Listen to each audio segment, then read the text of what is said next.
शरद पवारांची राष्ट्रवादी एनडीए सोबत जाणार असल्याच्या चर्चेदरम्यान पवारांची उपमुख्यमंत्री शिंदेंच्या दालनात भेट, शिंदेंसोबतच्या भेटीनंतर त्यांच्याच दालनात आमदारांसोबत बैठक, रोहित पवार गैरहजर। डोंबिवलीतील शिंदेंच्या शिवसेनेचे नगरसेवक रमेश म्हात्रेला अटक, शास्त्रीनगर रुग्णालयात डॉक्टरांसह कर्मचाऱ्यांना मारहाण करणं भोवलं, तर म्हात्रेला नगरसेवक पदावरून काढा, आदित्य ठाकरे आक्रमक। मला शिव्या द्या पण महाराष्ट्राला बदनाम करू नका, ज्यांना कुत्र विचारत नाही ते मला शिव्या देतायत अशा भाडोत्रींना सोडणार नाही, कनेक्टिंग लिंकवरून टीका करणाऱ्यांचा मुख्यमंत्री फडणवीसांकडून समाचार।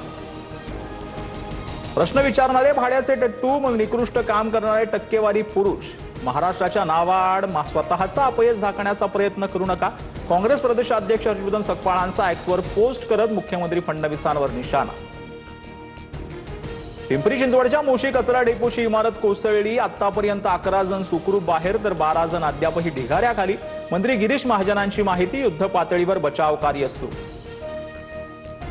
राज्यभरात पावसाच्या काळात 62 जणांचा मृत्यू तर 74 जण जखमी, राज्य आपत्ती व्यवस्थापन विभागाकडून 1 जून ते 8 जुलैपर्यंत विविध दुर्घटनांमध्ये झालेल्या मृतांचा आकडा समोर आलेला आहे। 200 जनावरही दगावली। रायगडच्या खालापुरातील पाताळगंगेत 3000 सिलेंडर वाहून गेले, गॅस एजन्सीची संरक्षक भिंत पावसामुळे कोसळल्यानं घटना, वाहून गेलेले सिलेंडर घेण्यासाठी अनेकांची गर्दी। नाशिकमध्ये गोदावरी नदीनं धोक्याची पातळी ओलांडली, रहिवासी भागात पाणी, अमरधामकडे जाणारा मार्ग बंद, तर नासर्डी नदीच्या पुरामुळे मिलिंदनगर परिसरातही भीषण स्थिती। पुण्याच्या खडकवासलामधून मुठा नदी पात्रात पाण्याचा विसर्ग, प्रवाह वाढल्यानं भिडे पूल पाण्याखाली, तर एकता नगरमधील 10 ते 12 सोसायट्यांमध्ये पाणी शिरलं, जनजीवन विस्कळीत।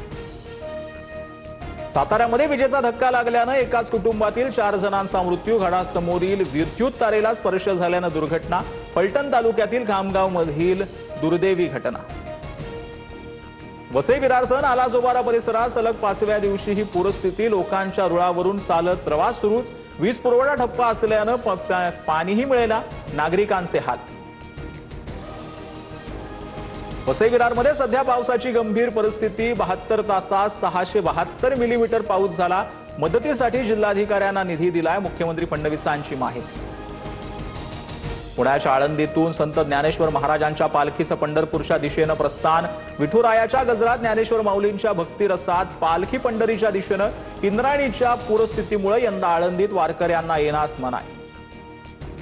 इराणसोबत